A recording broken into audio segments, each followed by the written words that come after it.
All right, everybody, let's talk about 5.7. All right, in 5.7, we're going to talk about two things. We're going to talk about negative exponents and scientific notation. All right, the first one is if you have a power raised to a negative exponent, all that means is you have to make it a positive exponent, you change its position. So like right here, I have b in the numerator raised to the negative n. If I want to change that to a positive n, then I have to drop it to the denominator like it is here. But it goes in the other direction as well. So if this is 1 over b to the negative n, then I can switch it to b to the n, and that works just fine. All right, and then for scientific notation, it's written in this form, but a has to be between uh, 1 and 10. So just be aware of that. It has to be between 1 and 10. If it's not, you have to make adjustments, and that will affect the exponent here. All right, so let's get into it. First of all, right, I would always recommend dealing with the negative part of the exponent first. All right, so to change this to a positive squared, then I would say 1 over 2 squared. All right, so that makes it positive, and then you just simplify 1 over 4. Okay, there's that. Over here, again, I deal with the negative first. So 1 over negative 8 squared. Again, deal with the negative exponent first, and then simplify. All right, so this is simply going to be uh, 1 over 64. Okay, let me clean this up a little bit. It's getting a little tight.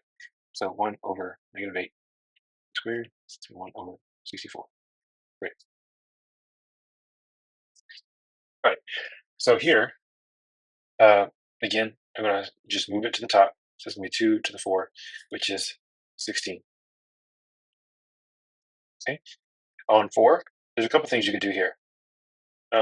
First of all, the first thing you have to do is you have to switch these up. So that's going to be 9 over 3 and 3 squared. Now, you have a couple of options that you can do, 3 that you can use to finish this. First of all, you can figure out what 9 cubed is. 3 squared is 9, and then you can divide, and you'll get an answer. You can also do, you can rewrite 9 as 3 squared. And so that would be 3 squared raised to the third power over 3 squared. Right, that's going to give you 3 to the sixth over 3 squared, which is going to give you 3 to the fourth. You can also do, this is 9 cubed on top. 3 squared is 9, so you could rewrite it like that, and then that's 9 squared. And so no matter which way you go, your answer will be 81. Your answer will be 81. So let me put that up here. It's 81, no matter which way you decide to work it. Now, for space reasons, I'm going to erase this and come back to it later, but that's how you do it. Right? Now, remember when you multiply like bases, you add exponents. So this is simply going to be x negative 5 plus 3 is negative 2. Okay. Now, because I ended up with a negative exponent, I'm going to have to rewrite this, and that's going to be 1 over x squared. Okay. Right? When you divide, you just do numbers first. So it's going to be negative 4. I have more x's on the bottom than I do on the top. All right, so how many more x's do I have? Well, first of all, 6 divided by 3 is not negative 4. It is negative 3. And I have 5 more x's on the bottom than I do the top. Okay, and so that would be my answer. There's no sense in saying x minus x to the 5th minus x to the 10th and get a negative answer when I have to get rid of the negative exponent to begin with to finish this up. So that's how you do that, right? Apply that exponent up top first. So 9 squared is 81. Y to the 4th squared is going to be y to the 8th, right? And also, let's not do two things at once. I have to take care of this negative. So I'm going to bring that up. And so it's going to be 81 y to the 8th times y squared. And so that's going to be 81 y to the 10th. Okay? That's how you do that. All right? On number 8, you need to apply, you can do one of two things here. You could go ahead and distribute that exponent and then deal with pieces, or you can do with it one at a time. Let's deal with it one at a time. All right, so let's go ahead and change that. So it's going to be 7 x to the negative 1 in the bottom, and that's squared. Okay, now that it's squared, right, you're multiplying. So this is going to be 1 over 49 x to the negative 2. Okay, now I can't leave that x there because it's a negative exponent. So this is finally going to be x squared over 49.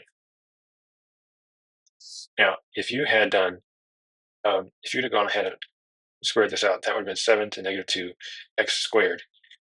And then you would immediately go to x squared over 49, or x squared over 7 squared. And then you would just figure out what 7 squared is. But either way, you get the same answer. All right, here, let's do it one thing at a time. I'm going to clean up the top. So it's going to be 14 x to the 12th over 35 x to the 10th. Well, I have more x's on top than do the bottom, and I can just simplify that fraction. 7 goes into both of these, and that's going to be 2x squared over 5. Okay, again, let's do this. We're going to switch this up. I'm going to apply the, that's going to be 2 over x cubed when I deal with the negative. And now I have to raise everything to the 4th. So 2 to the 4th is 16, and x to the 3rd times raised to the 4th is x to the 12th. Okay, there's that. Now, let's switch gears and talk about scientific notation. When you have an exponent raised, when you have a 10 raised to the positive power, that means you're going to take this decimal here, and you're going to move it to however many places to the right. If I have a negative exponent like I do here, you're going to take this decimal and you're going to move it so many places to the left, like so. And it's the opposite when you're trying to convert a regular number to this. So like right here on 13, all right, I need that decimal place to be right there, but it currently lives behind that last digit. So I'm going to do 1, 2, 3, 4, 5. And so that's going to be, I technically move the decimal place to the left, but I still need a big number. So 3.82 times 10 to the 5th. So it's all about where does that decimal move? And a positive exponent on 10 is going to move it to the right, and a negative exponent is going to move it to the left. So, for instance, I'm going to take the 2.6 here. I'm going to take the 2.6 here and say I'm going to move it to the 4 places to the right. So this will be 1, 2, 3, 4.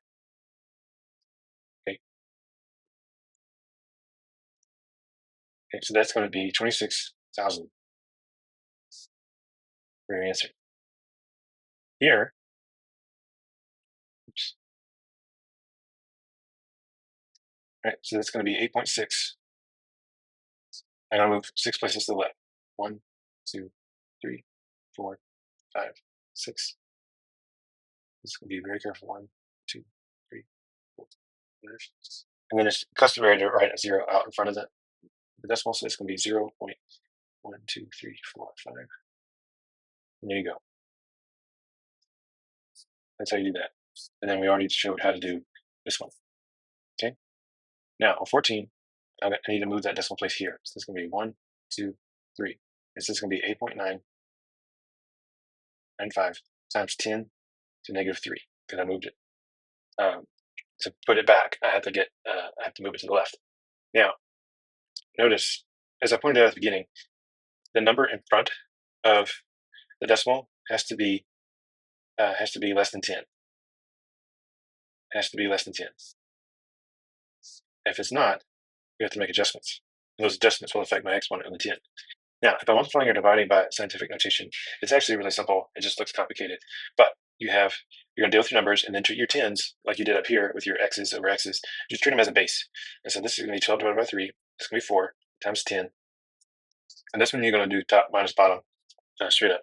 So 10 to the 7th minus 10 to the 4th is just going to be 10 cubed. And because my number 4 is less than 10, I don't have to make any adjustments. And this is my answer. Okay. Now, on 16, again, I'm going to do 6. So 18 divided by 3 is 6. Oops. And then times 10. Negative 5 minus 4 is negative 9. And honestly, I don't care about the negative 9 on the 10 because this does not drop me to the bottom or anything like that. Like, it just tells me how am I going to move my decimal when I try to take it back to a real number. Okay, so, and because my number is not bigger than 10, that's my answer. Okay, here you get the 4 to both parts, the number and the base. So 4 to the 4th is 256 times 10 to the 12th. Now, that's where you start. But remember, that number has to be less than 10. So I'm going to take my decimal, which lives right here, and I'm going to move it 2 places, right? And so now that becomes 2.56 times 10 to the 14th. Okay, that's 10 to the 14th. You have to adjust your exponent so that the number itself fits the fits the definition of a scientific notation. Now, on 18, you're going to multiply and then you're going to divide. You're going to multiply and then you're going to divide. So when I multiply 1.6 times 6.2, you get 9.92. And again, I don't care how many non-zero numbers I have after the decimal. I just can't have that number to be greater than 10 altogether. So I'm going to multiply across the top, and then when you multiply like bases, you add exponents. So 10 to the fourth plus -3 is 10 to the first. Okay, so there's that. And when I do 3.1 times 8, I get 24.8 times 10 to the seventh. Okay, but remember, I need to move this. So that's ultimately going to be, let's see, we got 9.92 times 10 first. And that's going to I'm going to rewrite it to be 2.48 times 10 to the eighth. Right? That's 10 to the eighth. Now let's divide that. 9.92 divided by 2.48 actually happens to be just a simple positive 4. And then 1 minus 8 is 10 to the -7th. And that's that. Hope you enjoyed 5.7. If you have any questions, please let me know.